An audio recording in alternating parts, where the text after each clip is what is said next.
ऐसा क्यों होता है कि हम बाढ़ के आगे बेबस हो जाते हैं?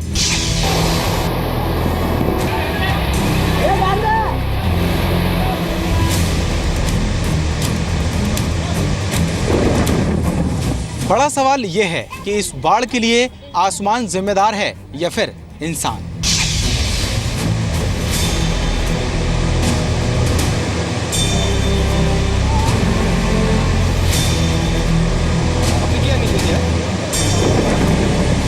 सवाल ये भी है कि हम बाढ़ से पीड़ित हैं या बाढ़ के लिए दोषी हैं।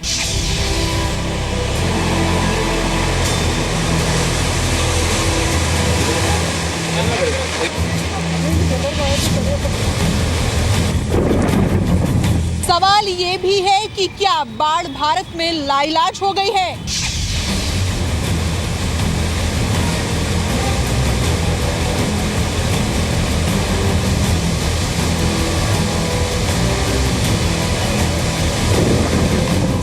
और सवाल ये भी कि पहले बरसात के लिए तरसने के बाद हम उसी बरसात को कोसने क्यों लगते हैं?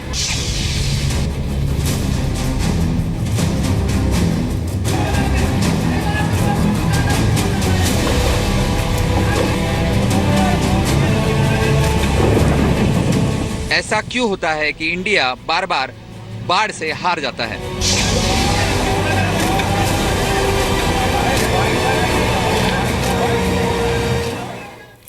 देश के कई राज्य बाढ़ की चपेट में हैं। उत्तर प्रदेश, मध्य प्रदेश, महाराष्ट्र, असम और राजस्थान के कई इलाकों में बारिश और बाढ़ ने जबरदस्त सितम ढाया है। मध्य प्रदेश में अब तक बाढ़ से 15 लोगों की मौत हो चुकी है। 23 जिले बाढ़ की चपेट में हैं। भोपाल, सीहोर, सतना, सागर, पन्ना, छतरपुर, विदिशा, रायसेन समेत कई जगहों पर बारिश बर्बादी का सबब बन चुकी है। बाढ़ में फंसे 4000 से ज्यादा लोगों को रेस्क्यू टीम ने बाहर निकाला है। बिगड़ते हालात के मद्देनजर मुख्यमंत्री शिवराज ने सीनियर अधिकारियों के साथ बैठक भी की। आज फिर शिवराज राज्य में आपदा से निपटने की व्यवस्थाओं की रिपोर्ट लेंगे। राजधानी भोपाल में आज से 40 हेल्थ टीम्स जो हैं वो सर्वे करेंगी। बारिश की वजह से आई बाढ़ जैसी स्थिति के बाद संक्रमण रोकने के लिए स्वास्थ्य विभाग ने भी तैयारी कर ली है।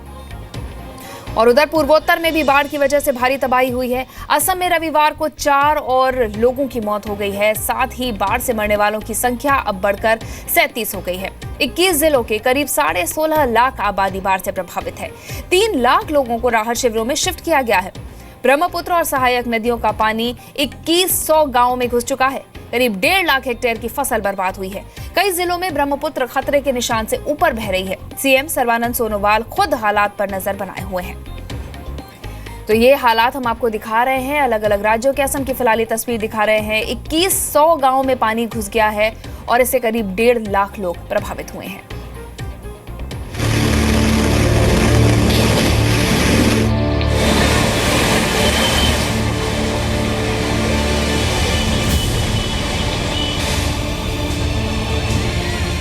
मध्य प्रदेश में ऐसी बाढ़ सालों बाद आई है। पिछले 43 सालों में यहाँ ऐसी बारिश नहीं हुई थी। पूरे सीजन में 99 सेंटीमीटर बारिश होती है और सिर्फ 3 दिनों में 25 सेंटीमीटर से ज्यादा बरसात हो चुकी है, यानी कुल बारिश का करीब 25% कोटा पूरा। यही वजह है कि भोपाल की सड़कें झील बन गई हैं, परेशानियां तमाम हैं। लेकिन खुद मुख्यमंत्री शिवराज सिंह चौहान हालात का जायजा लेने निकले तो बोले, चिंता मत कीजिए। अब चिंता मत करो, जो हो गया सो हो गया। रात में सावधान रहना पड़ेगा। आज हम आपको मध्य प्रदेश के अलावा देश के बाकी राज्यों में आई बाढ़ की तस्वीरें तो दिखाएंगे ही, लेकिन साथ ही सवाल का भी जवाब तलाशेंगे कि आखिर बाढ़ आई ही क्यों और इस बाढ़ के लिए जिम्मेदार कौन है। सवाल ये भी कि बाढ़ से निपटने के लिए हम दुनिया के बाकी देशों से कुछ सीख सकते हैं। बाढ़ और बारिश से निपटने के उपाय नीदरलैंड से सीखे जा सकते हैं। वहाँ 27% जमीन समुद्र तल से नीचे है। इस निचले इलाके में करीब 21% आबादी रहती है, लेकिन नीदरलैंड ने आज से करीब 400 साल पहले ही ड्रेनेज सिस्टम डेवलप कर लिया था। वहां के 430 नगरीय निकायों में कारगर ड्रेनेज सिस्टम है। जगह जगह पंपिंग स्टेशन बने हैं जो बारिश और बाढ़ के पानी को बाहर निकालते हैं। ड्रेनेज के लिए नहरों का एक सिस्टम तो है ही, वक्त वक्त पर नदियों की गहराई भी सफाई के जरिए बढ़ाई जाती है। भोपाल में अगले 24 घंटे में और बारिश का अनुमान है। हालात काबू में रखने की पूरी कोशिश की जा रही है, लेकिन ऐसा हुआ क्यों? दोष आसमान का है या इंसान का? भोपाल एक बहुत सुंदर शहर है, झीलों का शहर कहा जाता है। करीब 550 मीटर इसकी ऊंचाई है। रोलिंग हिल्स हैं, शामला हिल, अरेरा हिल्स, बड़ी ब्यूटीफुल कॉलोनीज़ बनी हुई वहाँ पे, पैलेस भी बने हुए हैं। लेकिन पिछले 15-20 साल में इसकी आबादी कैपिटल बनने के बाद और इंडस्ट्रियल एरियाज़ बनने के बाद आबादी मल्टीप्लाई हो गई। आज इसकी आबादी करीब 20 लाख है और जब आबादी बढ़ी तो यहाँ पे कई कॉलोनीज़ बन गई लो लाइंग एरियाज़ में, जो फ्लड जोन था या फ्लड का ड्रेनेज चैनल्स थे। तो कमी कहाँ है? बढ़ती आबादी को सही तरीके से बसाया क्यों नहीं गया? इस बाढ़ के लिए तब हम और ज़्यादा जिम्मेदार हो जाते हैं जब ये पता लगता है कि पानी की निकासी कायदे से ना हो पाने के लिए भी तो हम ही जिम्मेदार हैं। सिंगापुर में भी कुछ ऐसा ही ड्रेनेज सिस्टम है। प्लास्टिक की थैली या खाने का पैकेट सड़क पर फेंकते पाए तो 61,000 रुपए का जुर्माना और 12 घंटे तक सफाई करने की सजा मिल सकती है। दरअसल हमारे शहरों में भी गंदगी की वजह से कई बार पानी निकासी का सिस्टम खराब हो जाता है, यानी हम अपने लिए खुद मुसीबत खड़ी करते हैं। भोपाल में झीलें सिकुड़ गई हैं। झील के किनारे के इलाकों में कंस्ट्रक्शन हो गया है। पानी वापस जमीन में जाए तो कैसे? टाउन प्लानिंग में भी अब हम खाली ड्रेनेज की बात नहीं करते, हम कहते हैं बायो ड्रेनेज। बायो ड्रेनेज का मतलब ये कि नेचुरल कंटूर से पानी बहे और वो जो पानी है एज ए रिसोर्स इकट्ठा होता रहे लो लाइंग एरियाज़ में, और वो पानी जैसे समर में सब जगह पानी की शॉर्टेज हो जाती है, वो पानी ज़मीन में परकोलेट करके फिल्टर करके रिसाइकल किया जाए। जिस भोपाल को आज पानी पानी हुआ लोग देख रहे हैं, उसका ड्रेनेज सिस्टम करीब 40 से 50 साल पुराना है और उसके बदलते वक्त और बढ़ती आबादी और बढ़ते निर्माण के मुताबिक कोई बदलाव नहीं किया गया। उसके उलट यूरोप के शहरों में पानी इतनी आसानी से परेशानी का कारण नहीं बनता। यूरोप के पुराने शहरों में शुमार पेरिस में भी बेहतरीन ड्रेनेज सिस्टम है। वहाँ वॉशिंग आउटलेट्स बनाकर सड़कों पर पानी के जमाव को रोका जाता है। इन सभी आउटलेट्स को सीवर लाइन से जोड़ा गया है। सड़कों पर कूड़ा फेंकने पर यहाँ करीब 3,000 रुपए का जुर्माना तय है। बरसात का जो पानी इस बार भोपाल में डर दिखा रहा है, क्या वो वाकई इतना डरावना है? नहीं, इसे खतरनाक बना दिया गया है। जानकार कहते हैं कि पानी को शहर से निकालने की पूरी क्षमता का 60% हिस्सा कूड़े की वजह से बेकार हो जाता है, जबकि जल निकासी की 15% ताकत अतिक्रमण में दब जाती है। मॉनसून को दोष देना पूर्णतया गलत होगा। बाढ़ आना नदी की एक स्वाभाविक प्रक्रिया है जो पहले भी आती थी और अभी भी आ रही है, आगे भी आती रहेगी। आप मानव के द्वारा या सिस्टम के द्वारा कह लीजिए, सरकारों के द्वारा जो हम नदियों के साथ छेड़छाड़ करते हैं, उसके कैचमेंट एरिया पर कब्जा करते हैं, या मध्य प्रदेश जहाँ की आप स्पेशली बात कर रही हैं, मध्य प्रदेश एक ऐसा राज्य रहा है जो तालाबों और तलैयों का स्टेट रहा है। आज अगर आप वहाँ आप जाके देखें तो अधिकांश तालाबें या जो ताल हैं वो सूख चुके हैं या उन पर कब्जा हो चुका है।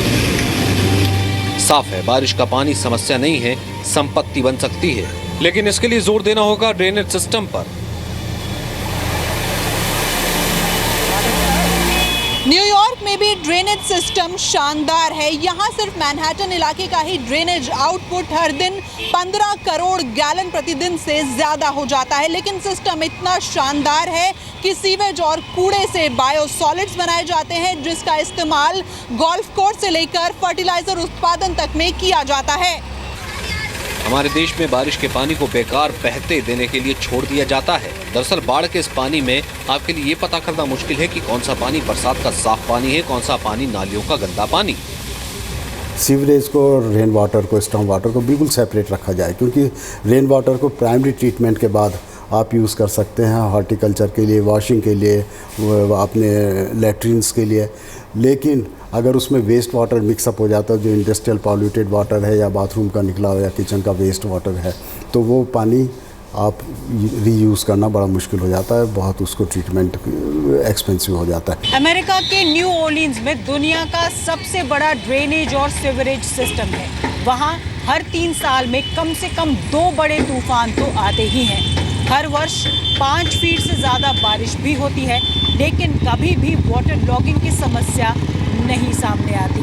कटरीना तूफान के बाद न्यू ऑरलिन्स में ड्रेनेज वाली नहरों पर 3 बड़े पंपिंग स्टेशंस बनाए गए और 80 मील की दूरी में पड़ने वाले इलाकों को इन नहरों से जोड़ा गया। बरसात से पैदा हुए इस हालात के लिए दोषी कौन है? पर्यावरण के जानकार गलत नहीं कहते। तालाब कभी हमारे जीवन का जरूरी हिस्सा हुआ करते थे। आज हालात ये है कि तालाब हमारी जिंदगी से गायब होते जा रहे हैं। इस दिल्ली शहर का पुराना नक्शा अगर आप देखें तो यहाँ पर करीबन 250 से ज़्यादा तालाब थे और अगर और से पुराना रिकॉर्ड अगर आप देखें अगर तो करीबन 700 तालाब आपको इस दिल्ली शहर में मिल जाएंगे नक्शे पर। लेकिन आप ज़रा खुद से पता करके देखें कि यहाँ पर अब कितने तालाब बचे हैं। यही हाल कमोबेश कभी सभी राज्यों का करीब यही हाल है। तो जाहिर सी बात है कि जब हम प्रकृति के उस तरीके से छेड़छाड़ कर रहे हैं तो भुगतेगा कौन? भुगतने के लिए तो हम ही लोगों को तैयार होना पड़ेगा। घरों में घुसते पानी की तस्वीरें देखिए और फिर सोचिए इस पानी को अगर नदियों, तालाबों, पोखरों या नालों की तरफ जाने का रास्ता मिलता तो भला पानी इधर आता ही क्यों? पानी का रास्ता बदलने के लिए इच्छा शक्ति भी तो चाहिए। ब्यूरो रिपोर्ट, जी मीडिया। बारिश का पानी बाढ़ के पानी में तब्दील होकर बेकार हो जाता है। माना जाता है कि नदियों को जोड़ने की योजना अमल में आ गई तो बाढ़ से बर्बादी को रोका जा सकता है। आपको नदी जोड़ो योजना के बारे में हम जानकारी देते हैं। 1999 से 2004 में वाजपेयी सरकार के दौरान इसकी शुरुआत हुई थी। 11 लाख करोड़ अनुमानित खर्च बताया जा रहा था इस योजना में। अंग्रेजों के जमाने में 1858 में पहली बार ये योजना सामने आई थी, यानी कि 150 साल बाद दोबारा अमल में लाई गई थी ये योजना। इसमें 30 नदियों को जोड़ने की योजना है। इस योजना में 14,900 किलोमीटर लंबी नहरें निकाली जाएंगी। करीब 350 लाख हेक्टेयर खेतों को पानी मिलेगा। 30 में से 16 नदियां जो है वो हिमालय से निकलती हैं। ऐसे में 2 करोड़ 20 लाख भारतीयों की जरूरत इससे पूरी हो सकेगी। इसको अमल में कब लाया जाएगा ये भी अहम सवाल है।